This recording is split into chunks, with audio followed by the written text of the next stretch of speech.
Hello and welcome to the Odd Couple podcast. This is Siddharth here. And I'm Dr. Sheesh. So today with us we have Shivagami Ravichandran, also known as Shibi, who's a Chennai-based lawyer, a posh practitioner, and a diversity, equality, and inclusion expert. And this may be of interest. This is also who she is.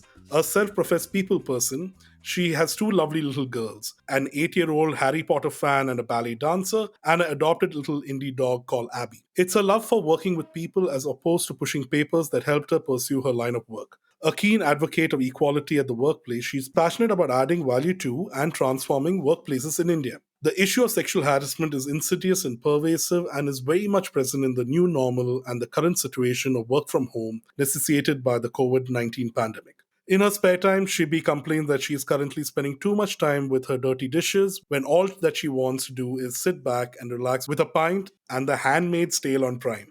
So, welcome to the Odd Couple podcast, Shibi. Thank you so much for joining us. Hey Siddharth, hey Ashish. How are you guys? I'm so happy to be here. Thanks for having me. Doing great, doing great. So, Shibi, let's start off by the whole origin story of how you actually, where you're from, what did you study, how did you actually reach this particular juncture from a career as well as. Working in this space, yeah. Absolutely. So Sid and Ashish, I don't know how much you guys are aware of what is there in terms of the law and the structure and compliance requirement in this space, that is the prevention of sexual harassment.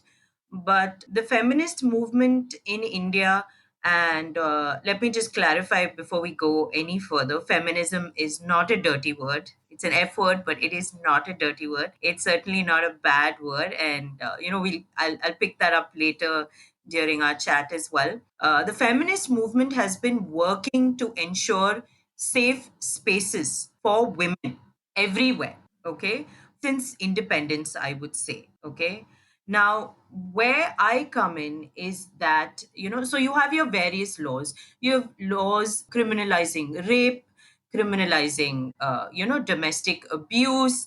You have laws which happen often in private spaces. You have laws on eve teasing, right, which again happens in a public space.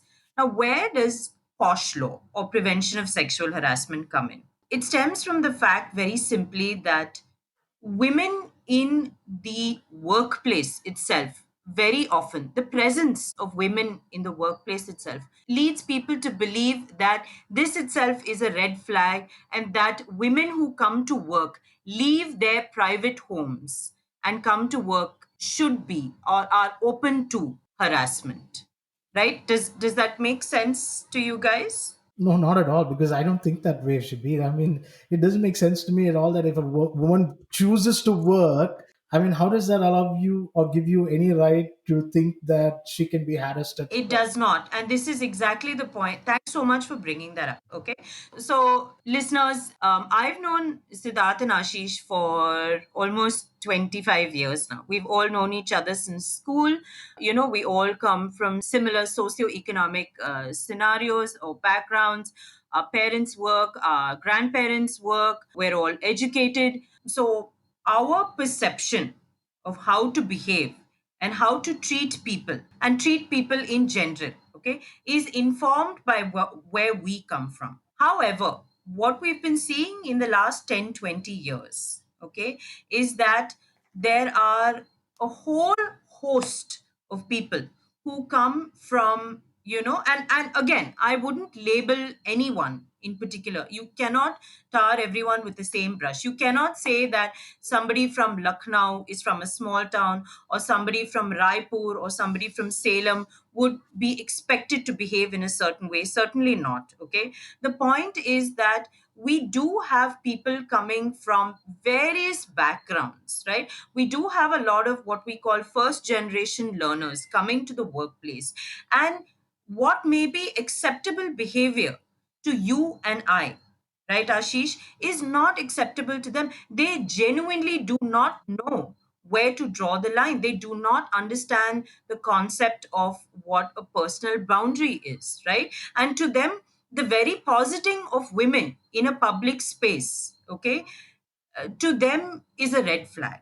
Okay, does that make sense? Does that answer your question? Yeah. But Shivi, the opposite also is true in the sense sometimes we can see that these, city-born people Mm-hmm. are quite comfortable working with women, and there's a lot more boundaries which are like liberal, among city-born people. And sometimes when people come from a smaller town, and when let's say if we're talking and if we brush hands, or if you're having lunch together, then the smaller city people feel like, oh, this is not so. It happens both ways. So my question to you is, what really constitutes to workplace harassment, because it's such a broad thing, I mean, we can't really put it down and say this. So there's got to be some things which are a big no. So what are those first, those points? So this is a multi-layered question. To get to it one by one. Okay, just bear with me, everyone. Okay, first, very, very, very quickly, Sheesh. Okay, it's not about. I just use that as a as an illustration, so to speak, right? To say that people from different backgrounds, okay, are now, all thrown into the same MNC or the same hospital, right? And are forced to work together or come to work together. And certainly everybody's perceptions of how to behave and their personal experiences, and their opinions are all informed even before they come to the workplace. So what I mean to say is that this causes a lot of friction. It's not just about, you're from a small town, or he or she is from a particular community. Nothing like that. It's just that we have so many different people. See, you guys are born and raised in Chennai, right? You're both not in Chennai anymore, right? And as for myself, I have left Chennai. I'd studied in Pune, I'd studied in England, I'd interned in Delhi, I've lived in Delhi, I've lived in Serbia, and once again I'm back in Chennai, right? So what I mean to say is there isn't one particular formula to assess who will bother others at work, right? So it's not fair to use the word liberal or city dweller when you look at this. The point of, why I started off was to explain that basically there are so many laws which people are aware of, okay, with respect to domestic violence, rape, etc. But it is shocking that people are not aware of the laws on the prevention of sexual harassment in the office or in the workplace in India, right? So that's where I started off by trying to distinguish how, you have a set of laws which people seem to be aware of, where women are protected in the private space, right? At home. But we are trying to do, Ashish, and this to lead from Sid's introduction of me, okay? I am very passionate about creating a safe and equal workspace for women, wherever that may be. Your partner is an anesthetist, pardon. I'm a lawyer. We have people in IT. We have women in, women who are in the film industry, women who are teachers, women who are domestic workers or farm hands. Whatever it is, I want to ensure from my personal perspective, and this is how I got into this, okay, that women are treated respectfully at work, okay, that they have a voice, okay, that is valid, okay. And this is also very important because I believe the only way, I mean, we've all heard of this word empowerment, right? Much talked about, much in the women empowerment, every women's day for certain, it comes up, all of that, right? How are women, in my opinion, to be truly empowered? It's when they have financial independence, right? So this is a perhaps a roundabout way of getting to it, okay?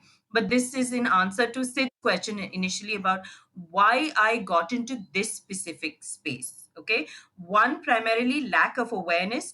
Two, I myself, have been the victim of workplace harassment. Three, there isn't enough knowledge out there. Yeah, so Shibi, I completely agree with you. Yes, the background does play a big role, right? Whether it's upbringing from your basic how you're brought up at home, how you're allowed to treat your siblings, even the kind of background that we've had. I come from a co-ed school, you come from an all-girls school, right?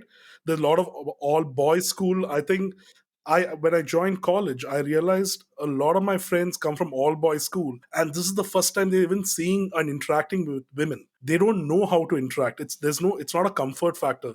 They're just thrown into the thing like, oh my god, what do I do? What happens worse is that they study in an all boys college and they end up in an MNC. This learning happens a little too late in life, is what I understand the problem is. Because if you learn these things and you observe how your peers respect women and treat women, and that's how you'll end up being also. So I think the environment is really really important, and it's really important for companies to enforce these things and ensure that there's nothing averse happening to whether it's male or female or any gender that we're talking about. Exactly. Everybody should be feeling absolutely. Safe and supported at work. Yeah, yeah. Absolutely. So, but does India lag from an international perspective from this thing, from a global perspective? Is it worse in India or is it better in India? What's your thing since you've been around the world? So before you joined, Ashish had actually asked this question, and so said there is a yes and no answer to this. Okay,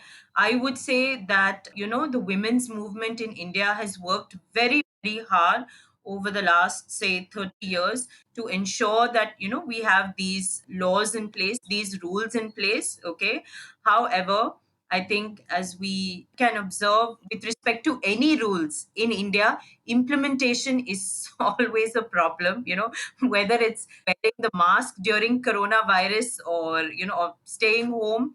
Implementation is always a challenge, for various reasons. I think primarily given our population, but India is definitely not so bad as it. There are lots of countries, even your so called, I mean, I hate to use this terminology, but even your so called, and I put in quotes, your first world or developed countries that do not have as stringent laws on workplace harassment, on maternity leave, parental leave, that sort of thing. But yeah, certainly this is something which is constantly evolving. I mean, law is something which has to evolve. Okay, so obviously everyone knows that now section 377 of the IPC, or the Indian Penal Code, which previously construed homosexual relationships or homosexual I mean, whatever, a particular form of intercourse as illegal, has been repealed, right? So what is this? We see a direct corollary of society evolving, right? So this is something which we constantly have to work on and constantly address. Yeah, in direct answer to what you said about, obviously all of our experiences and how we work wherever we work. Ashish is a doctor, he works in a hospital, you work in a company, I work in a law firm and with several other clients. All the way we behave is informed by our experiences in childhood, by what we see, what we read, where we go to school, college, all of that, right? And there was a very interesting article in the print last month, okay, about how MNCs, okay, who basically hire directly from all these top level engineering colleges in the country. Once they give these like multi crore packages to these freshers, and they come into the office and they start work, they are noticing that these boys don't know how to behave, right?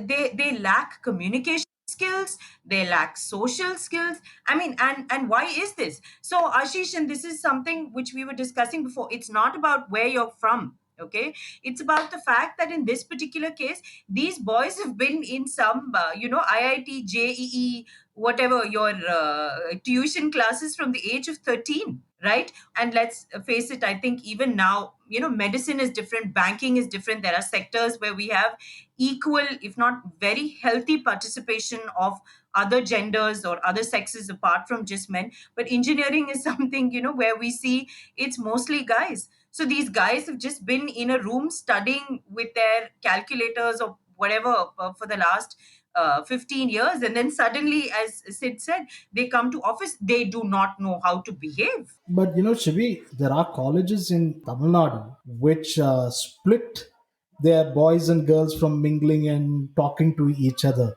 Majority of the colleges in Tamil Nadu Yeah, are like that. yeah. We don't even need to name. I can say majority.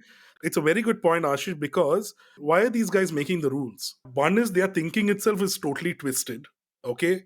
they have been brought up little old school and they expect boys and girls to be separate and stuff like that. And second thing, even the parents actually prefer Correct. colleges like this, knowing that their daughter will be safe going to the colleges because there's a iron mesh between the boys side of the bus and the girls side of the bus, or there's different canteens for each people. It sounds bizarre, but at some point the situation that this country is in, or the boys are going, I mean, these guys, we guys are crazy. Okay, we're batshit crazy, and there has to be certain kind of rules put in No, place. I wouldn't say we're crazy, but I'm saying that what happens is when prohibition never works. That's exactly my point, which I'm coming to. Banning something has never been the solution. Yeah, so prohibition has never worked through history itself. So when these guys now already there's very little interaction. Most of these guys and girls come from independent schools. They don't interact with girls or boys from a young age, and then they come into colleges like this where it's reaffirmed within them that what, no, guys and girls don't have to talk. You don't have to mingle.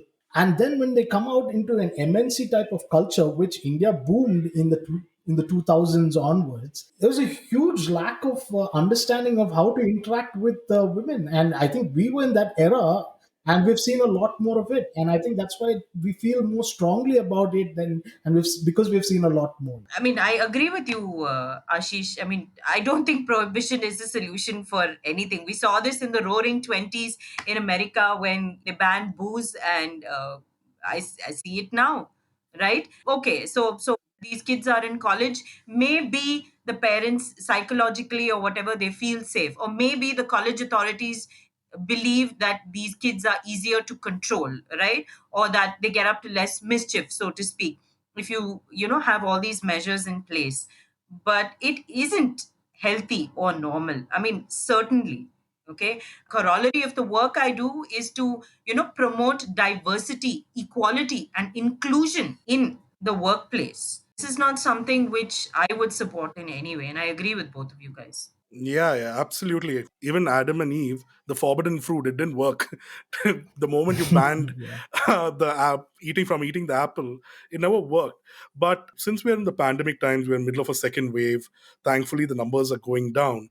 But looks like that we're going to be working from home for the foreseeable future until everybody gets vaccinated and there's no third wave and stuff like that. So, since you're working within the field of prevention of sexual harassment, have you seen a spike during this work from home, or has it been a little better? What has been your observation? So, Sid, honestly, we've not had, in terms of caseload, okay, the numbers have gone down. But honestly, so going back to April 2020, we honestly thought we would have to shut shop in 3 months. And this is where the very definition of sexual harassment comes into play, even the legal definition. Hmm. Okay, so Section 2N of the Prevention of Sexual Harassment of Women at the Workplace, Prevention, Prohibition, and Redressal Act of 2013, only one subsection actually pertains to or alludes to physical contact. Okay, all the rest deal with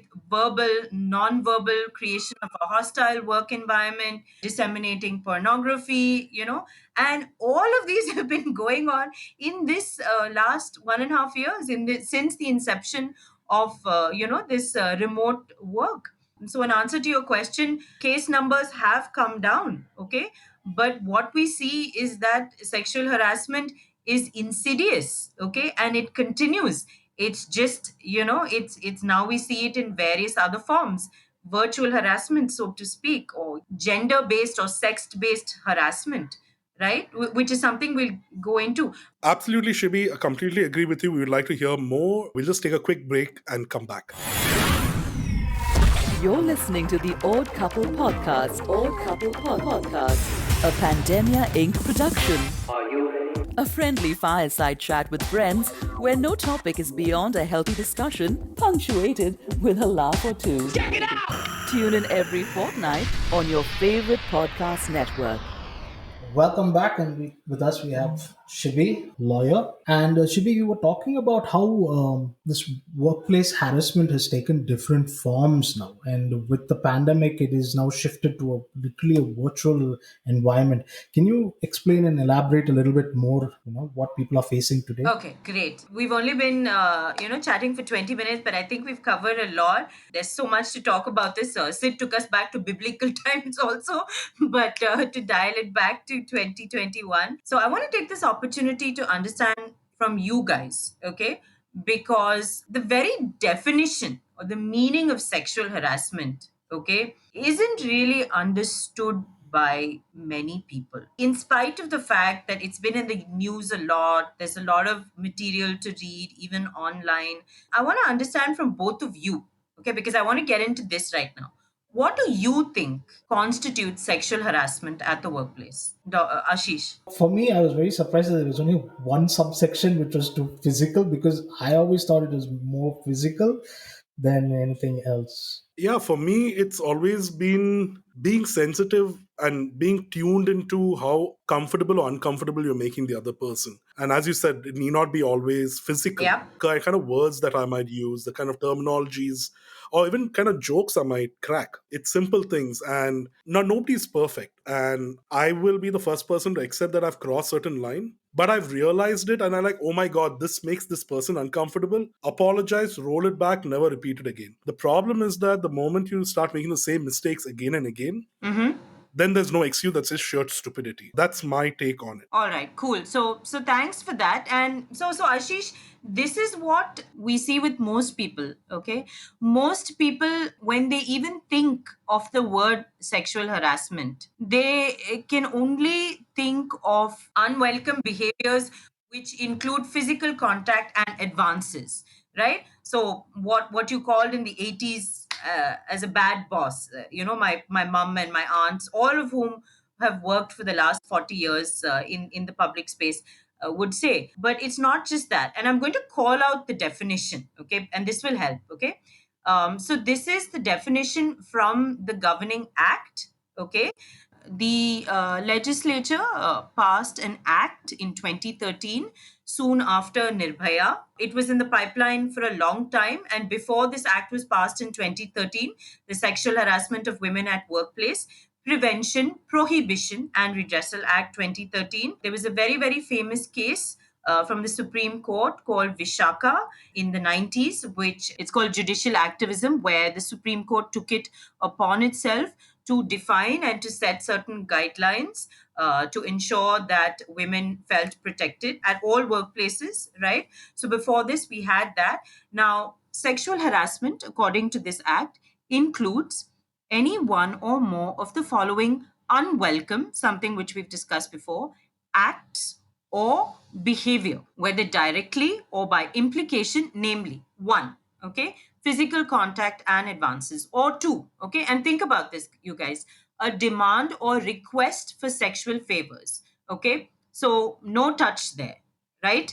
Three, making sexually colored remarks. And this is something which, when we're giving training, we really unpack and we really go into, because this is very interesting. Okay. Three, again, pretty obvious, showing pornography or any other one unwelcome. So that is a very important component of the definition of sexual harassment. Physical, verbal, non-verbal, okay, conduct of a sexual nature. Yeah. So does that make sense? I mean, very quickly, Ashish, let me give you an example of insidious behaviors which are non-verbal. So forget even speaking. Okay, we've had many complaints where so there's company provided transport, for example. They all share the same company bus, and we've had women come to us and say, this guy, he'll get on the bus, and we cringe when we see him because he will stare at us the entire 1 hour and 45 minutes of the bus ride back home. He will stare at us, what you call elevator eyes. He will look at our breasts, okay? He will make us so uncomfortable, and we don't even know how to verbalize or complain about this, okay? Because as you said, he's not touching me, He's not even saying me, but he makes me so uncomfortable. He makes me feel dirty. And definitely, this is not on, dude. Okay. And so I'm like, okay, dude, why didn't you come? It's been going on for 6 months. Why didn't you come to me earlier?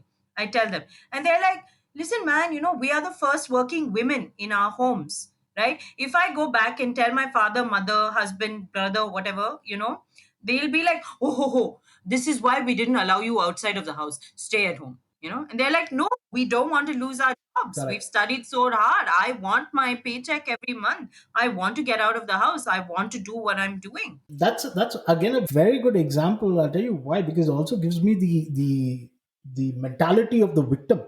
Because with your explanation, where what she's coming to work with, which is with the hopes and aspiration that she can be a first primary working member of her family, and now she doesn't want to let go of that, and she's having to deal with somebody who it's very difficult to articulate how this person is troubling her. There are two ways people are going to react to it. One is like what you said, we should never have sent you for this job, and the other one is, no, you're overdoing it. Come on, he's just probably looking at you. You probably had something on your face. So that's the other way somebody's going to look at it. So it's very, very difficult for a victim to actually come out and then articulate their problems. Right, right. So we call them survivors, Sheesh, okay?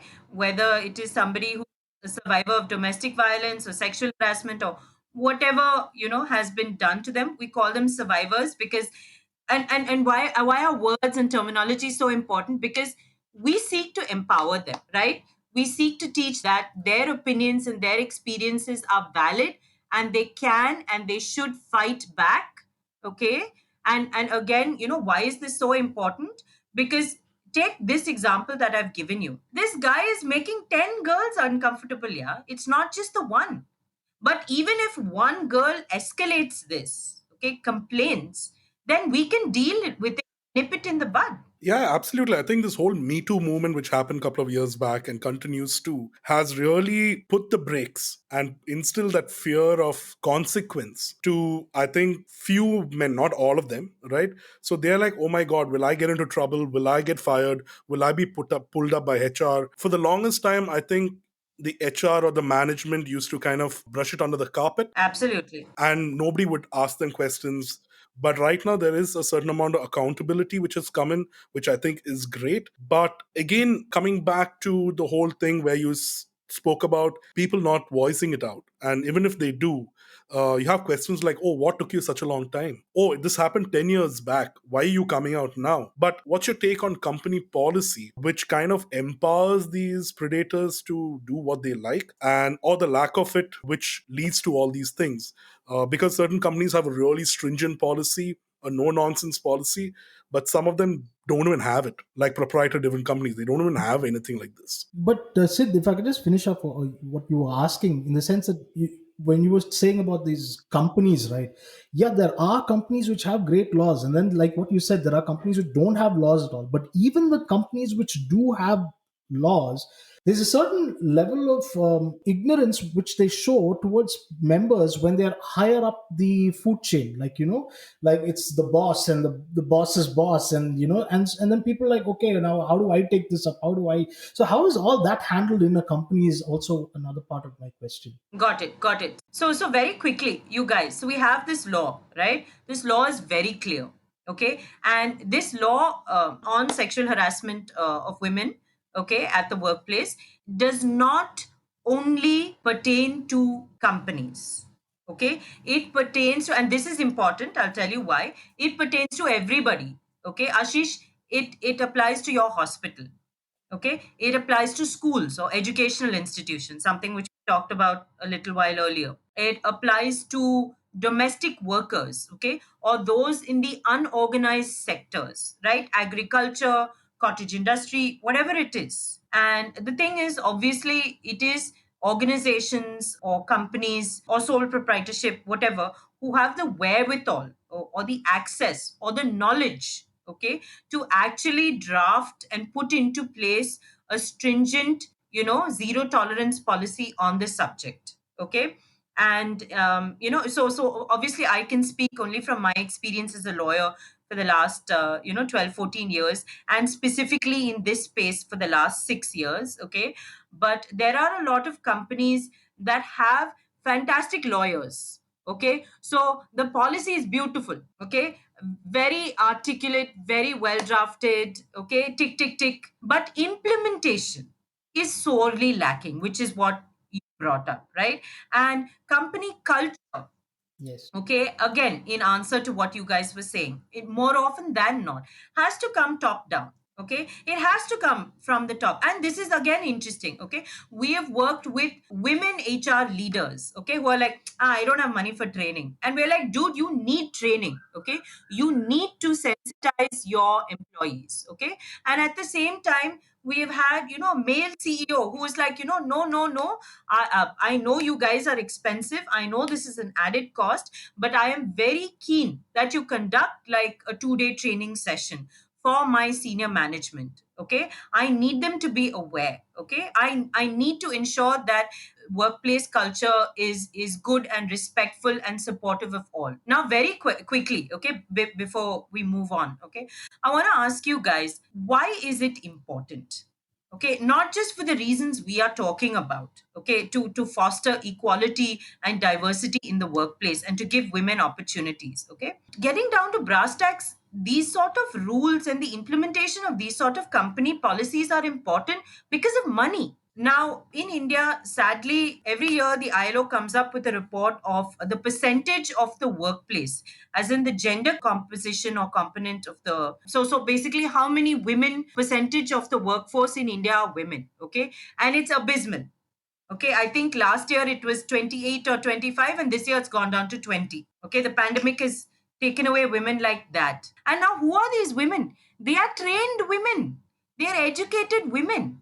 Okay, so while you may come from some Tarunya Institute of Engineering, the company spends months of their resources, their managers, and all this is gone. So it's about money. Ensure that there is no attrition in your workforce. Ensure that these girls who get married, have a pop out a kid, come back to work, because then you won't have to spend another like 25, 30 lakhs or whatever, your budget is on training for the year, or on HR, or on recruiters to do background checks to again add to the workforce. It's a vicious cycle. So I urge people who are, working in structured organizations to look at these facets of sexual harassment and the insidious impact it has all around. No, but if we could go back to what we were talking about earlier, again, Shivi, which was, Mm-hmm. how this whole has gone on to the virtual environment now, where you're a stay-home mom and you're working. Mm-hmm. It's really difficult, and I hear from a lot of my friends now who are stay home, who are working from home moms, right? So they got their kids now, the maids are not there. And I remember one of my apartment WhatsApp groups blew up with women who were like, you're not allowing the maids, the government has not asked the maids not to come, so we are working mothers, we need maids to. And Exactly. then also that is another aspect, right? So can you throw some light on that? Yep, absolutely. So in answer to your question, Ashish, we have noticed that again, law and policies are a direct corollary of society's evolution, right? So in the last 1 year, we have to keep up. We have to evolve. Okay, everyone who can work from home or work remote, so to speak, with the help of a computer or whatever technology, is doing that, right? Is forced to do that. And people are, especially mums or women, are finding it very difficult to juggle household and work responsibilities. Primarily, Ashish, is because in India it's sad, but most people believe that it is the responsibility of the woman partner to take on childcare, to take on care of elder parents, etc., to shoulder the burden of the domestic work, whether it's cooking, cleaning, whatever, bathing the dog, whatever it is, kids' homework, right? And this is something, again, which we should work towards changing and creating awareness about, because it's not a wife skill, it's a life skill. So It's not about your gender or sex or whatever it is. So yeah, so I can fully understand and empathize, where all these women in your apartment complex are coming from. I would say, dude, absolutely, as a doctor, I'm sure you're on the same page with me. There are rules because there are rules, and there is a reason or logic for not allowing or curbing the entry of people into our homes. And definitely it's a challenge, because in India we're spoiled, we're used to domestic help, right? But then now we're not, we take this domestic help away, and what do? It's only women cribbing. Why aren't the men cribbing? Just out of curiosity. Yeah, or why aren't others cribbing? It's a good point. I am cribbing every day and every night. If But anybody, what are you I cribbing about is the question. no mate, man.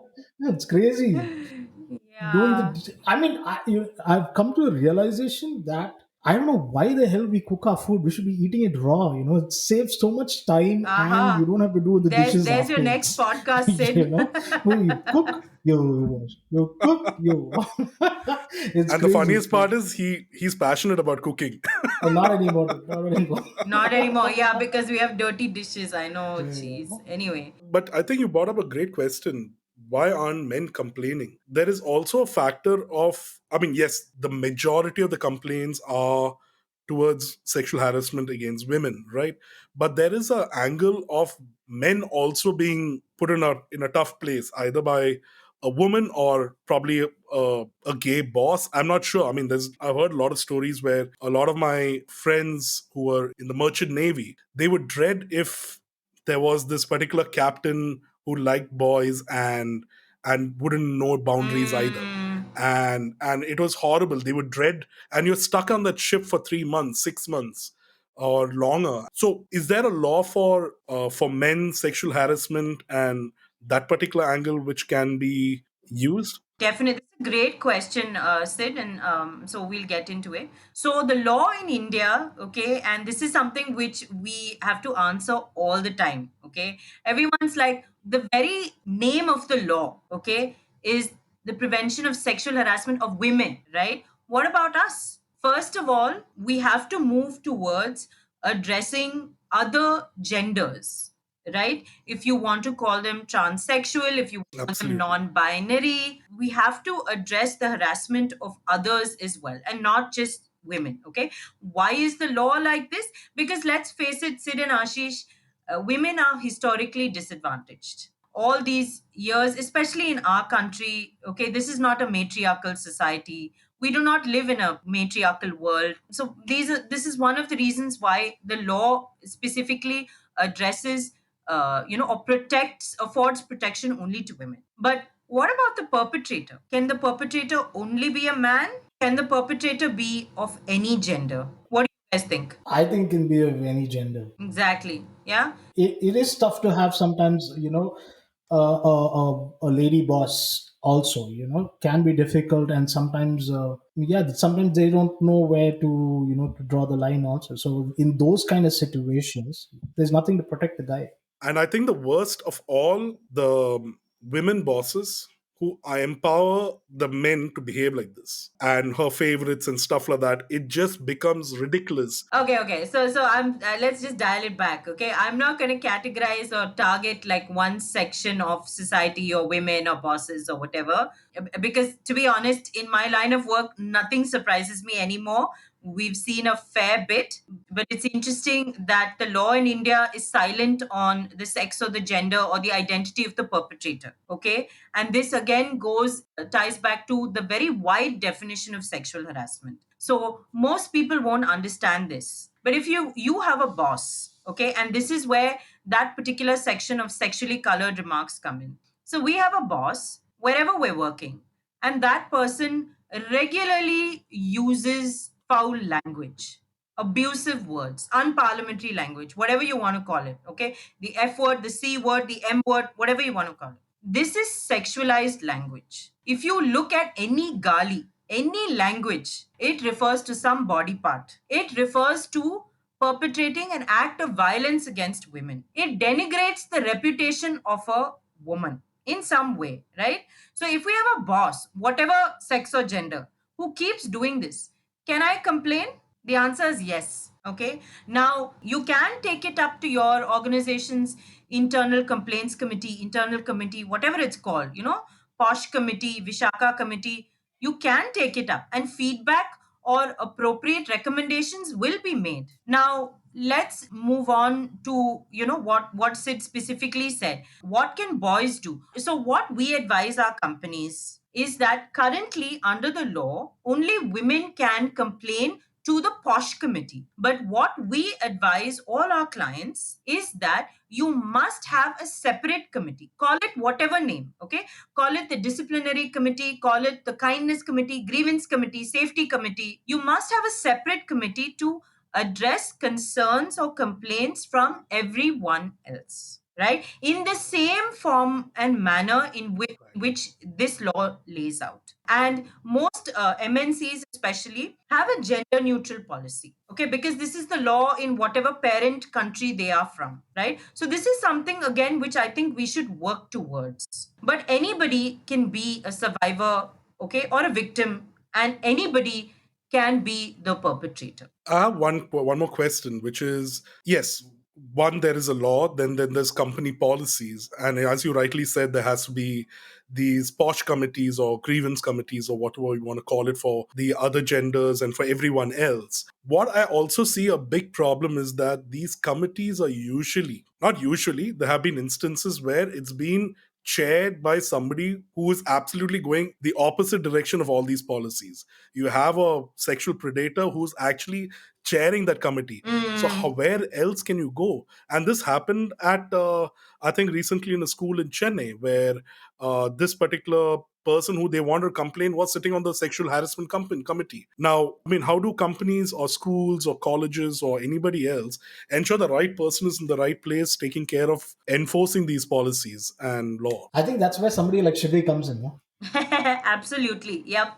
Please take my number. Please call me. So this is so interesting that you bring this up. Okay, because it's all in the law, Sid and Ashish. But the law is not properly implemented. The law says that this committee must be chaired by a senior woman. The law says that there must be an external member who is a lawyer or a person with extensive experience in dealing with women's rights issues, or a person who is with an NGO again that works on such issues, so that you can ensure that you do not have a person, okay, who is, say, not adequately sensitized, okay, not adequately aware, somebody who may or may not be perpetrating these sort of crimes. So it's all in the law, it's all Yeah. about implementation. And that's the difficult part. Every organization has to do training every year. Every organization has to put posters everywhere with the names and the contact details of this committee. How many organizations have we worked in that have actually done this? I never knew that was a requirement. It is a requirement. Yeah. There's an annual report that we have to file. There is a compliance under Companies Act also. The board of directors have to give an undertaking saying we have an ICC committee. Sid, I think we need to file this for our company also. Yeah, you have my number, Disclaimer. Ashish. Yeah, absolutely. Yeah. We have the chairperson of the committee already here. I have a lot to say about Sid, and how he treats me. Ashish, I'm sorry, Ashish. That's all I can say. I will be talking to Shibbi for sure. I'll be taking your number. Yeah, Ashish, I completely agree with you. You should go talk to Shibi when she comes on board as a chairperson for a committee. But jokes aside, Shibi would love to hear from you. What is it that you do? What your company does? How our listeners and everybody who are listening to this particular podcast can reach out to you for more help. So I am a lawyer primarily, and I'm based in Chennai, and I work with a number of organizations. Okay, both in the legal and training, learning, and HR spaces. So primarily, I am the South India practice lead for a firm called Cohere, Cohere. okay, and where a fantastic bunch of lawyers, HR professionals, medical professionals, mental health professionals that work with a variety of organizations from across India on the posh issue. So, I mentioned that these committees, and I sit as the external member on these committees for a lot of organizations. So if there's a complaint, I am the one who leads the investigation. And another thing which I want to say is, a lot of people are very scared to escalate or raise these complaints for various reasons. You may be surprised to know that a lot of times complaints come to us with like a caveat where the aggrieved woman says, but he is the only member of his family, I don't want him to lose his job. Okay, which we find so surprising, because this person has troubled this lady so much for so long, but still they'll come to us with this. It's not that it is the job of the committee or the organization to throw this person out. The idea is to deal with every complaint basis the facts and take an informed decision or recommendation based on the evidence. Okay, so it could be that we give him a warning letter and tell him, dude, you cannot behave like this any other instances and you're out. Okay, it could be that we send him to counseling. Okay, it could be that we send him for training. Or very often, if the company is large enough, and they have different locations, we transfer the people out. Always the perpetrator, never the survivor, right? Because it is not their fault. Because in this country, and I think in a lot of spaces, women are enculturated to believe that it is their fault. You were raped because you were wearing hot red lipstick and fishnet stockings. No. So it is nobody's fault. We always approach it like that. So, we never go into an investigation with any preconceived notions and no judgment. We always look at it and examine it from a fact perspective. So it's not that, we are male bashers or women bashers or bash anybody.